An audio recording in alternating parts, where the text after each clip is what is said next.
Jones of Infowars.com, and here's our Russell Brand interview live in Austin, Texas.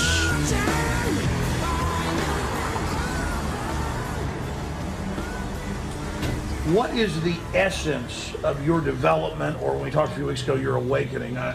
Is it accelerating? Because I see an awakening across the board of humanity, period. Yeah, I think this is an interesting time. I think that people are interested once more in formulating a different society. I think people are kind of bored of being exploited. They're bored with a cultural narrative that supports elitism and exploits the people. What do you think of the whole Obama phenomenon? Because a lot of people thought he would actually change things, but instead it seems like he's accelerated all the very same stuff. Whereas, not that George Bush was a good guy, it's just that Obama has been more effective at actually getting the establishment agenda through. I suppose where our beliefs intersect, Alex, is that I think of contemporary bipartisan politics as a meaningless spectacle designed to distract you from where power truthfully dwells. So for me, I don't have a view on Democrats, Republicans. I just sort of think of it as an interchangeable spectacle drawn across the reality. So for me, I'm not surprised or disillusioned or disappointed. For me, I think it's good that there was like a black president. I think that's like a cool thing, but I was kind of disappointed that there wasn't more distribution or redistribution of resources. There wasn't more representation of people that need to be represented. Where does the power really lie? I suppose the power really lies with money in a capitalist society. So wherever there is money and resources, I think that these are the people that are making decisions. This would be my assumption, and I think that politicians, broadly speaking, are the administrators of the agenda and incentives of corporate entities and global entities that are perhaps not accessible or discernible on a sort of a public level. Do you think, in your gut, do you think human civilization will survive? Will we make it off-world, or will humanity destroy ourselves? What's your gut tell you? Yeah, I do. I believe profoundly in the power of humanity. I believe that we're connected. I think there's an inevitability to us to a successful revolution. I think this is a change in consciousness that we're experiencing. I feel that we will survive. I think there's going to be radical changes. I think that we need to be looking at the world as, well, we're pretty worried for your New World Order thing, but I think we need to look at the world as one inclusive entity. We need to look at how many people there are on the planet. We need to look at the resources that are available and what's the most sensible thing to do with that. And I think that's going to be a massive change for the power structures as they currently exist. That's when I feel on my gut is humanity will survive and succeed and go to the next level. I agree with you.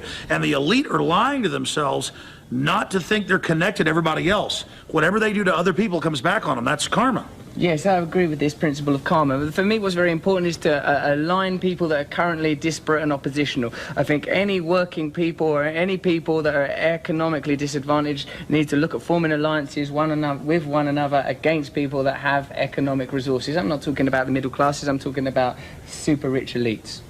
Well, my issue is most of the super rich elites got their money through corrupt operations. I mean, I've studied it.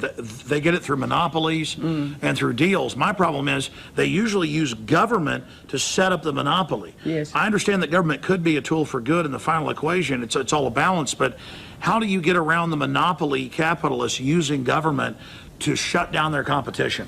I think like with regulation and with representing the power of people. And I think until people en masse make it clear that they're no longer prepared to tolerate this kind of system, then it will continue. You see that whenever like statements are made about sort of transitioning power, it makes people very, very nervous when people talk about no longer paying the kind of fuel prices that we're used to paying, no longer having to pay for health insurance in the way that we're used to. It makes people kind of nervous. I think that we need to break down the corporations that are controlling this planet. I think there needs to be dramatic, radical economic reform. I agree. So end the monopolies. Yeah, destroy them motherfuckers. Except for the little top hat. He was always my favorite. The little dog, he's a bastard. Well, listen, I mean, it's easy for me to be on camera with you, but I really wanted to get the essence of where you think things are going. I think we've gotten that. Just a few other questions, Russell. You're a spiritual man, aren't you? Yes, I am. Well, this is what defines it for me. Politics just needs to be the administration of certain spiritual principles. Now, for me, the spiritual principles that are important is that we are all one, we're all together, and every individual's rights need to be respected. And politics needs to be the administration and distribution distribution of those ideas. Like, you know, I think that there was a problem with the separation of church and state. I think that we need to see politics as the implementation of spiritual principles of oneness, togetherness, tolerance of one another, and making sure that people are taken care of. This is what I think. I think we need a spiritual revolution more than a political and social revolution. What is veritas, then? What is ultimate truth? I suppose the ultimate truth is oneness, that this is a temporary illusion, that we temporarily occupy these flesh puppets. We believe so much in our identities, we believe in our individualism, and I talk as a very sort of egotistical man. Look at my hair, look at these bracelets, look at these ridiculous boots. I'm a person who believes in the nature of my own individualism and my own identity. But on a deeper level, I recognise that all these things are transient, and what's important and what's defining are the things that we all share: love, unity, togetherness. As long as we have cultural narratives that eschew these ideas, that suppress these ideas in favour of negative human traits, greed, selfishness, lust, as long as these ideas are promoted, we will exist in opposition to one another and will be exploitable by corporations that prey upon these negative facets of humanity. Sure, well, it's double-faceted. It's kind of a paradox. The establishment is afraid of the power of the individual, but really they're afraid of an individual that isn't basically part of their whole corporate Borg. So at the same time, saying we're all one is what they want to push, but it's their false oneness. There's the oneness of being an individual, being empowered, but sharing that idea with others. They have so it's a paradox. I think they have great principles among one another. When the stock market crashes, they all bail each other out. They take care of each other. They give each other great bonuses. They look after one another at that level. It's just when it comes to everybody else that that we get over. When do you think humanity will get to a point where we're not having all these big wars and all this corruption, or will it just be a process and never really become like a singularity? I think it's happening now, isn't it? I mean, like, it's a long while since Muhammad Ali said, "I ain't got no beef with the Viet Cong." But I think people are increasingly realising, why are we going to war with these people? We don't know who the they are, we don't know who they believe in. What are we doing at war with these people? The problem is around the corner. The problem is in our streets, is on our TVs. Last question.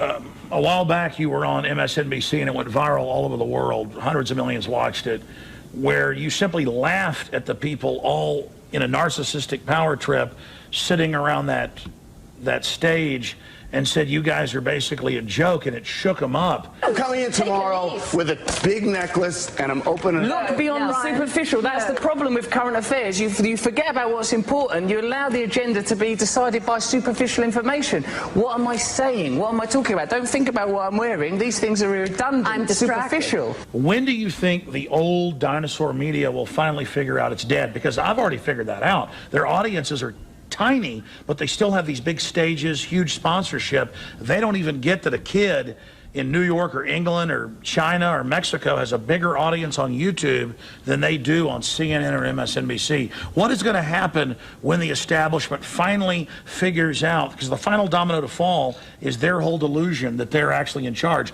I agree with you. They're not in charge anymore, but still they think they are. Still we, on average, think they are. What happens when that final domino falls?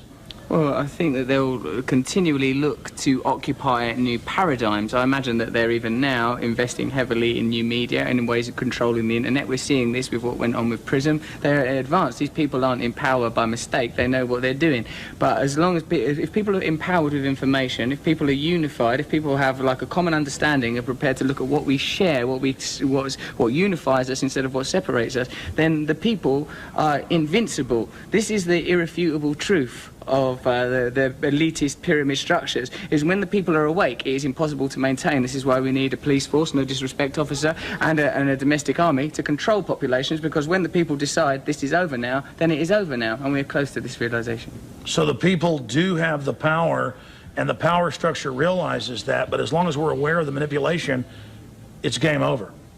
Yeah, it's happening now. It's inevitable. We don't have to do anything. We're merely projections of a like it says in the Lord's Prayer, on earth as it is in heaven. Like, you know, there are subtler dimensions, subtler frequencies of which we are the realization. If we become in tune with a different narrative, a different story, if we live as God would have us live, then the world will change automatically. It will just happen automatically. Someone said, I think it might be Prabhupada, that a cave can have been in darkness for 10,000 years, but as soon as the light is put on, as soon as a match is struck, the light is there. So the light is coming. And humanity's coming out of the cave. We're coming out of the cave. It's over. We're coming out of the caves now. We're going to be on the plains. It's going to be a crazy time. We're going to be rocking in furs. We're going to be kissing each other. It's going to be a libertarianism. That's what you're into. Libertarian revolution.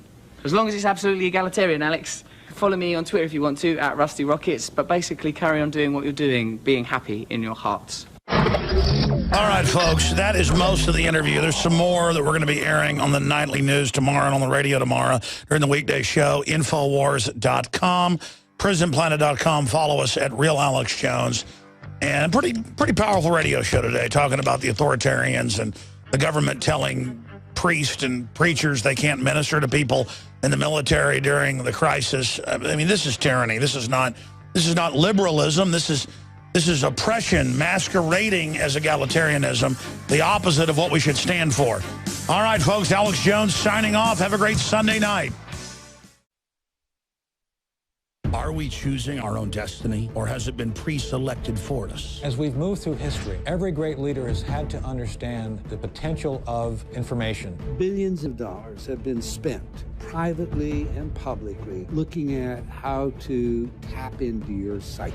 From compulsory state education to the Hollywood media brainwashing machine, we are kept in perpetual bondage to the ideas that shape our actions. When somebody obscures that feedback loop between you observing and testing it out and verifying it, they can take total control of your awareness. All of this is happening so fast, you need to be ahead of the game. How to engineer the opinion of the American people so that they would not only endorse but demand a war. Oh, there's another one. Another plane just hit. State of Mind, because there's a war on for your mind. Get your copy of State of Mind, the movie, at Infowars.com. And remember, every order at InfoWarsStore.com receives a free citizen rulebook.